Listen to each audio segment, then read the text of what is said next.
We're getting crazy requests, and imagine this, A.J. Allmendinger, for one of the strangest interviews we've ever done with Danica.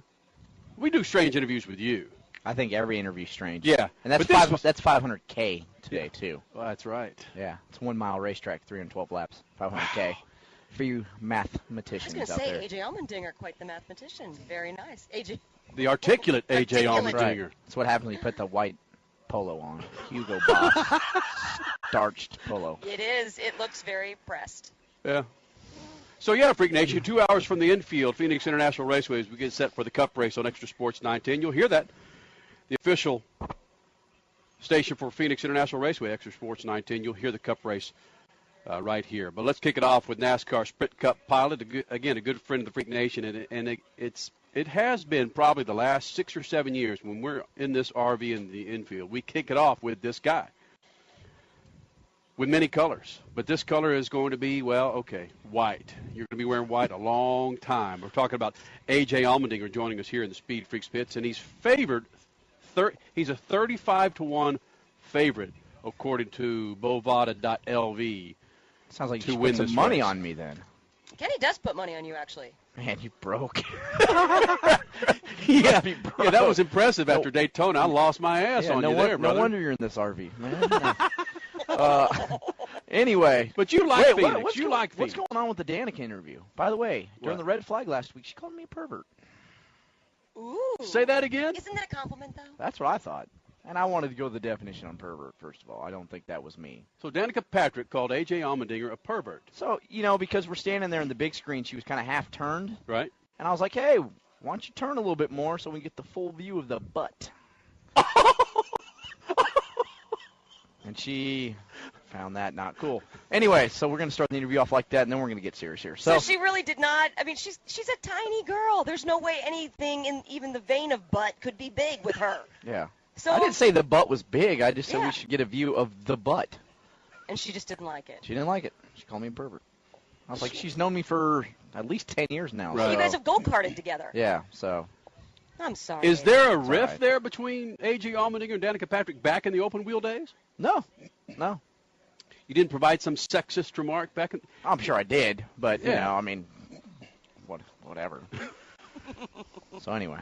So, yeah, the Danica Patrick interview that we did a couple of days ago, we do just weird interviews with her anyway. But this was very strange. In the middle of the interview, Crash and Danica just start talking about protein drinks. And I just held the mic. It was Shakeology, because I sell Shakeology, and she wanted to know how to get Shakeology and P90X So we just kept rolling. Shakeology? Yeah. We just kept rolling the interview. Awesome. And then we started talking about porno mustaches that her old man had, and he shaved it off one day, and it sounded like the ripping of Velcro. So, yeah, that's kind of where the interview went. Nice. Fried eggs who and beer. I always felt like had the best porno mustache? Who? Carl Russo. Oh, he did it? Yes. Oh, Your former kart team owner. Wow. Oh, wow. I think the show is just ended. Crasher. Just, yeah. Again, she can kill it real quick. Yeah. Yeah. I just got something really nice Yeah. given to us. Okay, it's Crasher enough. Okay. All right. Skippy. Anyway, A.J. Allmendinger, NASCAR Sprint Cup pilot, joins us here in the Speed Freaks pits. You are a fan of Phoenix. You've run well here at Phoenix. Are you a fan of this new track? It's still a new track to a lot of these drivers out here. They can't grasp it. I was a fan last year. This year, not so much Why? so far. No, it's I think honestly, you kind of show up with a brand new race team and you think, okay, it should just be that easy. Just get back on the racetrack and everything's good. But I think it's more about learning each other. Myself, Todd Gordon, which is brand new to the Cup Series. You go 2 weeks in Daytona and you don't do anything to the race car really. So it's not like you're learning anything together. So I think first day truly with the new team on Friday, we struggled a little bit and. I felt good about how we worked through it, though. We went after practice. We were all a little bit frustrated because we weren't that good. And the way we worked through it, and yesterday in qualifying, I felt like we were actually better than where we ended up qualifying. So, I'm not sure what to expect today, but I feel like the stuff that we're having to work through and just talking to Todd and going through that stuff, I think we're building a good chemistry. So, hopefully we got a fast race car today. I'm not really sure what to expect. Kind of making a lot of changes. I felt like some of the stuff we did yesterday will kind of correlate into today, but you hope. I hope. Yeah. You don't really know. It's going to be a lot hotter than it's been on Friday in practice. But I hate the schedule, just so we know. It's very strange. It's a terrible schedule. I don't know why we have to do 2 practices on Friday and then nothing on Saturday. Yeah. Except 2 laps of qualifying. Very strange. If you have a bad Friday, I mean, you're so far behind because that's it. You're just taking a guess on Sunday. There was no practice at all on Saturday, was there? Terrible schedule. So who made it, and how can? I mean, you guys have conversations amongst the drivers. How can this be changed? Well, I think it's a NASCAR schedule, and it's different because like Vegas is back to a normal schedule next week. It's not a West Coast thing. No, I actually don't know. I think it was trying to get more fans in the grandstands on Saturday by doing qualifying as well. Maybe it's a time thing for the scheduling. But this man's opinion hates it, just so you know. It's ultimately it's tough when you struggle. When you struggle on a Friday because you're done, and now you're just trying to guess going into Sunday. So that also makes it a lot more difficult. And that, with the 2 practices, you don't really have time to, like, decompress and sit, okay, what do we do? Right. You just go right into the next practice. And if that one doesn't work out, then you're kind of done. So, on Friday to Saturday, at least you have an overnight, think about it, set a plan, kind of go with the different car setup, so makes it tough. But with the new thing with Penske Racing now, I mean, at least you can tweet Brad Keselowski every once in a while, and he can tell you what's going on with his car, right? Does he tweet a lot? I didn't notice that. Oh, no. That's interesting. No. Yeah, he's got the egg as an avatar. Yeah, exactly. On Twitter. Yeah. He's a newbie. Yeah, he is new. Yeah. Have you taught him how to use it? I'm trying to show him a little bit. At AJDinger, by the way. Yeah. You know what? That's what it's going to come down to is we're not going to even say your name on the air anymore. On the air with us now at AJDinger. Yeah, I know. It's funny in all the interviews on TV. No matter, it's not just NASCAR. Everything you see, it's like, it's like, this Dwayne Wade and his Twitter account comes under that. It's just like, wow. So, it's interesting. The social media, I mean, it's the way things happen now. But, who's going to name their kid a Twitter handle? Yeah. Here comes my kid. Oh, Kenny, don't give that idea to anybody. Somebody's going to do it now. Stinky John. What? Stinky John. That's a different problem. Has the Penske going to Ford next year subsided at all with the chatter, the talk, with all the cameras getting in your face? No, I mean, I think in a way it's good to kind of get it out early because it's already news and we know what's happening next year. It makes it a little bit more difficult this early in the season because you get those questions like, okay, then how's this going to affect this year? It doesn't, because the way I look at it, yes, the Ford people, they're great. I've had a great relationship with them through Champ Car over the last couple of years, winning the Rolex this year with them. They're great people, so once we go to them, they're going to be a great manufacturer to work with. But at the same point, Dodge has been such a good partner with Penske, and it only benefits both of us to go out there and run well. It's not like Dodge just going, okay, we want them to suck now. I mean, they want to run up front, because they want race teams to come to their manufacturer. We need to run up front because that's only going to help us too. So to me, it's like it's out there. We've talked about it. Now we just focus on the season. That's a good point because I can't stand when it comes around to silly season at the end of the year and there's all this pressure built up for all these things that are going to start changing. You're not going to have to go through that now. Well, we hope. Well, I didn't think I was going to have to go through it last year either. So it's me. I mean, every year it's fun. You are just drama. We don't like a boring off season at Allmendinger Incorporated. Okay, we don't. But no. But we're going to win a lot of races and we won't have to worry about it. Hopefully. So that's the way we do it. At AJDinger joins us here in the Speed Freaks pits on Extra Sports 910. You still have your hands into open wheel. You hope. We do. Right? Hope. We're just working on it. Well, it's a new team. Bottom line is this. It's a brand new IndyCar team with he and his I think we're friend partner, Michael interviewing AJ Allmendinger. I know, but what I was saying is they're still getting it off the ground. It's going to be good. Okay, you say your side of the story now. Mike Shank. I mean, we're working on putting a deal together and making that happen. And, I think with all the new motor companies that came in and everything, everything's new. So it's a good time to come in, but also everything's behind in general. I mean, I think you ask a lot of the big teams, they're scrambling to get going. So I hear Sears and Briggs and Stratton, they're bringing their engine into the Are they? NASCAR series. Oh, nice. Geez. Nice. We should do that. Maybe we should look into that. I thought Hyundai was coming in too. Hyundai? That's how I like to say it. That's how the freaking Brits say it, man. Reason to bring that up is because IndyCar tested on this track. Oh, yeah, just 3 weeks or 4 weeks ago. And they were very happy with it. And there's a bunch of talk that they're going to be back here next year. When, I don't know, but they're coming to Phoenix. Well, I think it's IndyCar needs the short ovals back. Yes. You have Indy, great. You go to a place like Fontana, something like that, okay. I mean, the mile and a half. Yeah. No. I mean, they don't need to be on the high-banked mile and a half. Yeah, they just don't need to be on those racetracks. And I don't. whether that's politically correct or not, I don't care. I mean, they don't need to be there. And unfortunately, it was tragic last year, but it was just a buildup.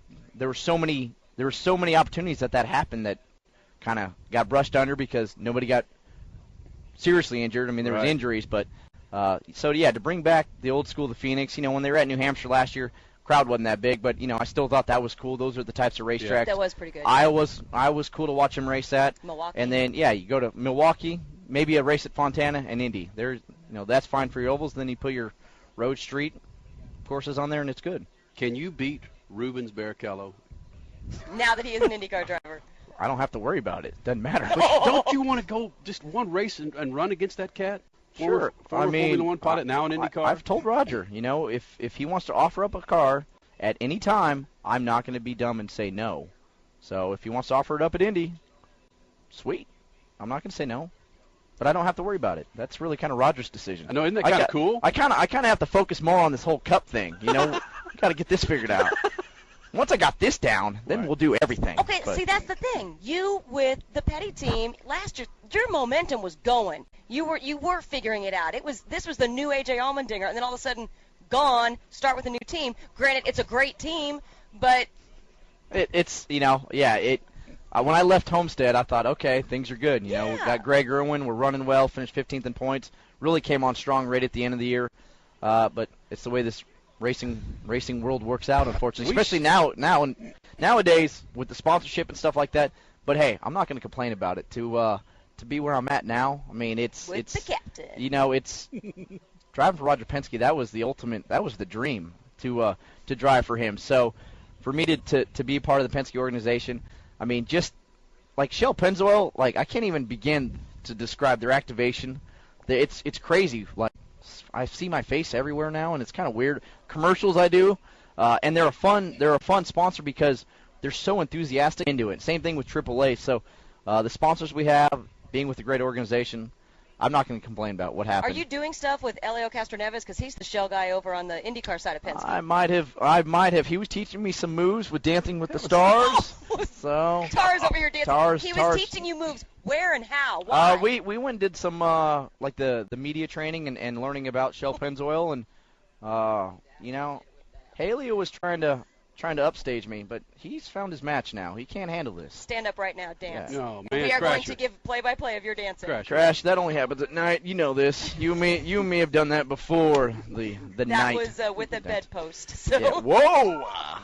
AJ Allmendinger. So AJ Dinger joins us here. So in the yes, Fits, Extra Sports 910, and before you get out of here, honestly, there was a lot of room for AJ Allmendinger, and it's tough to have a serious conversation with me, I know. And me. Hopping into that car, who was in that car last year? Talking about Kurt Busch. Kurt Busch. I mean, it's like, you're right. They went, we got AJ Dinger, a guy with a pretty.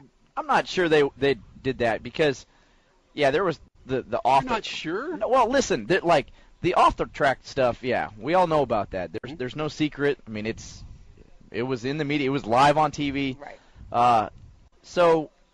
But you know what? He's one hell of a race car driver in these race cars. He wins. He can get the job done, and so when stepping into the car, I have big shoes to fill, and then getting out of it, for me, it's just I am who I am, and I don't think, everybody said, okay, you gotta, is the pressure on off the, out of the race car because of whatever? I'm like, no, because I am who I am. I feel like I've always tried to treat people with respect. I've always tried to be who I am and be treated how I want to be treated. So that side of it to me it's easy because I don't have to change anything. But yes, getting into the race car, I mean, he can get the job done, and he's one of the fastest guys out there. So there's a lot to live up to inside the race car. So that's how I look at it. The off the track stuff, it's me. That's fine. I'm not going to change that. Right.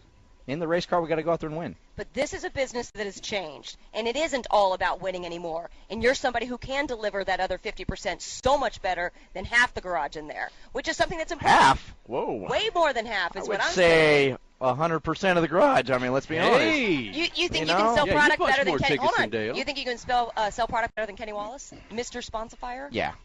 Ooh, really? Yeah. I mean, what about Michael Waltrip? Yeah.